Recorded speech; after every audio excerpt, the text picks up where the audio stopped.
Hello, and happy April Fool's Day. Welcome to another episode of Nick and Roy's Bloopers and Best of Season 7. Totally useless information. Nick and Roy deliver totally useless information season after season. Today, we look back at some of the bloopers and blunders, as well as some of their favorite news stories. Let's kick things off with Nick's ability to stay focused. Well, let me give you a little brief history of the egg carton because it was a Canadian invention. In 1906, a man named Thomas Peter Bethel made the jump from basket to box with an invention known as the Raylight egg box, made from wood. No, this is not the right one. Hang on, just a second. 3. Hold on. There we go. 3. Roy has trouble with some of the things he says, too. Attention, Globin. Attention, Attention, hemoglobin. hemoglobins. Attention, hemoglobins. Now, take me to your leader. In Season 7, Nick invited Mark Cullen, one of his radio colleagues from the past. Mark is Canada's favorite gardener. In this clip, Nick tries to play the theme song that aired on the radio. The key word here is tries. I'm going to bring us back a little bit, and if the audience can indulge us for just a few moments, Mark, your reaction to this. It doesn't sound like anything to me. Oh, you don't hear it? No. Wait a minute. You hear it, Mark? There's something there. I heard a little boom-de boom. That's all I heard. Oh, hold on. Play it again, Nick. Hang on. I just hear boom, boom, boom, and then it disappears. Okay, hold on. Let's try this. Thank God I'm an audio expert, huh? You can always fill it in. What is Yeah, it, no, I Nick? will. It's the old garden show theme that we used to play every week. I hear it now. Good. Yeah. Well, you got a little bit more. You squeezed a little more juice out of that lemon. Yeah. It's called the Muskrat Ramble, and it's That's right. Chet Atkins who performed that. Now, do you remember that theme? Oh, how could I forget it? It goes through my head every night before I go to sleep. You know, Lucky Nick me. Nick wrote that tune in 1943. That's right, exactly. Like to get rid of it. And Roy recorded it. At the end of every show, Mark had a saying, "Keep your knees dirty." When Nick asked Mark where he got that from, Roy piped in with the answer. Before you go, you always ended your show with "Keep your knees dirty." Where did That's that true. come from? A It came from- prostitute. No. No. 3, 2. Where exactly? Sorry, Mark. Jesus. 3. This is why this is not a live show, Mark. 3, Right, I get it. 2. You're listening to Nick and Roy's Bloopers and Best of Totally Useless Information of Season 7. Nick and Roy pride themselves on being able to provide useless information every week. However, pronouncing words correctly can sometimes be a challenge. Speaking of hot cash, there are ATMs in Japan that heat the banknotes to 392 degrees Fahrenheit for 1/10 of a second. Okay, 392 degrees Fahrenheit for 1/10 of a second. Why? To decontaminate the bills before they're issued to customers. And as a Oh, I thought result, the first time you said it, it sounded like you were speaking Japanese. yes. Dodiki. It was to decontaminate the bills. The bills after this process are 90% bacteria-free. In this next clip, Roy has no problem correcting Nick when it comes to speaking properly. Elvis was also somewhat of a superstitious... 3, 2. Elvis... He played... tic-tac-toe.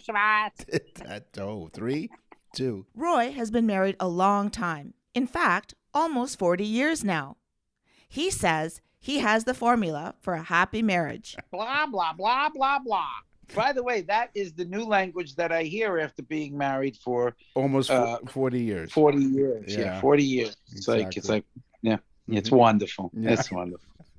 From time to time, Nick and Roy feel like telling a joke on the show. There was a joke where an Italian young lady got married, and she's never been with a man before. And so after the wedding, of course, they didn't go to the honeymoon. They went to the mother's house upstairs. So she comes downstairs and she says to the mother, Mama, I'm so afraid. He took off his shoes. She goes, don't worry, go upstairs, and you take care of your husband. She comes back down a few minutes later. She says, Mama, he took off his pants. Don't worry, go back upstairs, take care of your husband. Now, what we have to tell you is that her husband had a war injury. He only had one foot. So when she came down again, she says, Mama, he has a foot and a half. She says, you stay down the stairs, I go up the stairs. Because he's got a foot and a half. You know what's funny? Yeah. Not you.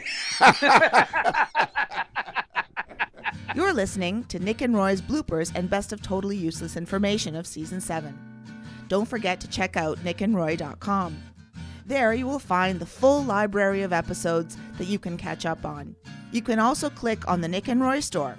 You can order special birthday and anniversary messages. Remember, nickandroy.com. If you're a fan of the show, you know that Nick and Roy have been friends for a long time. They've always been there for each other, as you can hear in this next clip. Radar is an acronym. 3, 2, radar. 3, 2. Yeah, radar, which is wow. Okay, this is one for the bloopers. All right, ready? Radar, which is actually an acronym. Radar, which is actually an acronym. One of the 18 topics that Nick and Roy cover on the show is inventions. Nick found a product just for you if you're stuck in traffic and really have to use the loo. Going for long drives can be risky, especially in circumstances where you think you may need, to use the bathroom. Introducing the portable car toilet, which are great for using on the go and makes it easy to use the bathroom without being messy, difficult to clean, or requiring you to go somewhere else specific to use the restroom. Because what if you're stuck in traffic? In comes this wonderful invention, the portable car toilet. Exactly. Introducing these portable car toilets, which are great for using on the go and making it easy to use the bathroom. The in-car toilet includes a seatbelt design. It makes it easy to lock into your car when it's time. Well, that's better because if I'm using it, I got to strap myself in. That's right. If the sunroof is open, I could come flying right out. That's right. Like one of those marshmallow peeps. Yeah, you'll hear 3, 2, 1, blast off. We have ignition.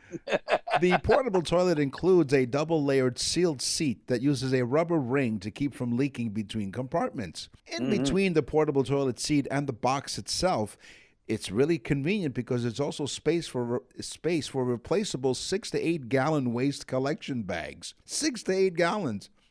Yeah, that's a lot of stuff to hold around in your car. I put that thing on the hood of my car. This way, if there is any leakage, I just turn on the windshield wipers. It's a new type of washer fluid. So, finally, the bottom of the portable bathroom seat includes the toilet box compartment itself, as well as a fixed buckle for use in the car. Buyers of the portable toilet have positive things to say, with the product getting somewhere between 4 out of 5. Yeah, they have positive things to say, like, oh. They rated 4 out of 5. The purchase of this particular portable toilet comes complete with a toilet, a sealing lid, 10 replacement collection bags, a cleaning brush, and a non-slip mat. I'd hate a non-slip mat. That means there was some leakage. And I'd hate to be there when you run out of bags. Wait, there's more. Plus they use... Wait, there's also a user's manual. Okay. In case you need to know. Sit, push. Okay, now this is a serious thing because if you have to go to the bathroom, this is the product for you. Available on Amazon for $86. It is not an endorsement by any means by Total Uses Information with Nick and Roy. Nick and Roy were discussing the inventors of the Richter scale, Charles Richter and Bino Gutenberg. Roy was trying his best to come up with a joke about how the scale measures earthquakes. So it was Richter and Gutenberg, huh? That's correct. So Richter used the numbers like 7, 8 Richter. Yes. On the Richter scale. So it was like an 8 Richter. And Guten used names like strong and very and things like that. So if it was a 9 on the Richter scale, It was a good. It was a.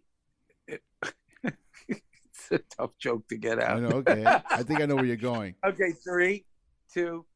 So if it was a 9 on the Richter scale, Right. it was a very on the Guten scale. So it was a 9 Richter, very Guten. Right. Very good. You know what? That was about as confusing as your thing. Listen, that sounded very, very German. It's very Guten. Yeah. Oh yeah, that's Guten. Guten. In this next clip, Nick has trouble with the word facts. In fact, they use the same stage. Here's some bonus facts. See, you thought you were just listening to just a few flax. Sure, some flax seeds will help you go. Some flabby. Play a little tic-tac-toe. That's right. So you can have some flax seeds while you're watching the game. But what would happen is they would Good use. for your prostate, I tell you. It is. But I couldn't put my finger on it. So they use the same stage as The Price is Right. And that same stage in CBS Studios was also the same stage that the Carol Burnett show was filmed on. The last segment on every show is dedicated to news from around the world, and some of the stories are really strange. In this sample, a woman tried to run over her boyfriend because he took one of her fries. A woman faced court over accusations that she tried to run down her partner down under. It's in North Adelaide in Australia. After an argument. I was going to say, I thought she was aiming. No. That's right, yeah. She tried to run him over. Down under you. Down under and use the bidet. Yeah. Well, this is what happened. So this is after an argument that they had because, well, her partner claimed that, well, he took her fry. It started over a chip, a French fry. Charlotte Harrison was claimed that it was an accident, that she was trying to drive to the police station but hit the wrong pedal and accelerated. That's no accident, Nick. That's no accident. That's revenge. That's French fry revenge. That's right. So she said that she hit the wrong pedal and accelerated rather than brake. So her partner, Matthew Finn, told the news that their argument had allegedly started when he allegedly, I love how they throw allegedly around, allegedly asked for a chip out of her chicken and chips pack because she ordered a chicken and chips pack. He said, did he think it was strange when she hit the pedal and screamed "Viva la Frite"? No. He says, I thought she was finished. Yeah, I should have asked her for that chip, so he's admitting it. See, that's one thing. You already admitted guilt. Yeah. You admitted guilt, Nick. So Finn left the car and was walking when the alleged chase. So it was fish and chips? No, it was, hold on, it was chicken and chips. Oh, chicken and chips. Yeah, so Finn, Finn was eating chicken. That's right. Good thing his name wasn't Wing, because then it'd be really confused. But go ahead. I didn't realize he was Asian. Finn left the car and was walking when the alleged chase at Melbourne Street began. She came straight at me, he told police. But Harrison said in her bail application she had no intention to try to harm him. No, she was just hungry. Finn attended court to support Harrison, but left halfway. So he's still in love with her, even though she ran him over. Yeah, but then he left halfway through. So he realized that this was not a one-time offense. It seems that there's other problems going on because the magistrate, I guess what they call judges, ordered a home detention report, so house arrest. But Harrison will remain. He ordered her another thing of fries. He should have done. That's right. He didn't even have to do it in the court. He could have just done it in the little box with the clown face. He should have just said, you know what, I sentence you to home house arrest. Why didn't he just bang the gavel and say, Finn, you need to spend $2.75 and buy her another order of fries? That's right. And make it supersized. Bang. Go ahead. Bang. Done. That's right. Because, Finn gets run over, and she becomes the people are feeling bad for her. That's what it sounds like, yeah. Because he had no business putting his grubby paws on her fries, on her chips. Yeah. If you're gonna try to steal some chick, you better not use your fingers. Not chip. He didn't try to steal chip. I know, but she had chicken in that thing too, because we don't know what he got his hands on. That's right. We're not sure. That wasn't. His grubby little greasy fingers were muddling around inside of all kinds of stuff. She doesn't know. She should check. Hey, here's an inventory. This is all the totally. We've run out of totally useless information. Where's this? Australia? I'm glad it wasn't Florida. Well, close enough. If you notice, folks, how Nick Nick isn't doing Florida things in the news. You know why? Because he's coming down here and he's scared. That's right. He's a scared. Yeah. You're a scared. Never mind, I might even become one of these news items. And finally, only in Florida, we find a news story about a nude man in the news. Nope, it wasn't Roy. Neighbors in Stuart, Florida, upset. They're really upset about a man doing his yard work in the nude. Despite telling neighbors the man is not breaking any laws. People He wasn't? No. People live in this neighborhood say their neighbor does yard work around the house naked, and they say that they call the sheriff's office, but the deputies say there's nothing they can do. One resident came out Sunday night to put the trash out, and I look over, and as the person said, and he is bent over, winding up his hose, and I'm like, that's my view of my neighborhood. Yeah. The guy was winding up his hose, if you know what I mean. Yeah. Concerned neighbors wanted to crack down on this naked truth. The man who lives at the end of their street is a nudist. He's a nudist. That's see? right. So you see He what falls under the spare the rod law. I'm going to repeat the last lines there because this was cleverly written. Oh, I wrote this. Concerned neighbors want to crack down on his naked truth. The man who lives at the end of the street is a nudist. Crack. Okay. He works on his crack. he works in his car. He does it naked, and everyone has called the police. Wait, he doesn't just do yard work. He works on his car. He works on his car too. He works on his car. Does he do anything like with the muffler pipe? No, I don't know if he's changing his catalytic converter or not. I'm not quite sure. That's not all he's changing. I'm going to tell you, this guy. Now, where is this in Florida? Stuart, Florida. Where is Stuart, Florida? No, Anyone near come you? on. There's got to be laws that you cannot do yard work naked. Although, you know, I tell you, I've seen some people do yard work down here in like bikinis. Yeah, but that's acceptable because you're in a beach town, right? You're damn right it's acceptable.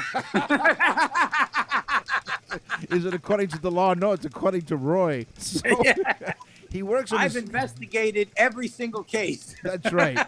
And he tested the strings. And imagine some of them with G strings. For hours. That's right. This guy works on his car naked, and everyone has called the police, but he's just out there doing his yard work and whatever car work that he needs. Sure. You need a tune-up, you got to do a tune-up. And the neighbors just can't bear it.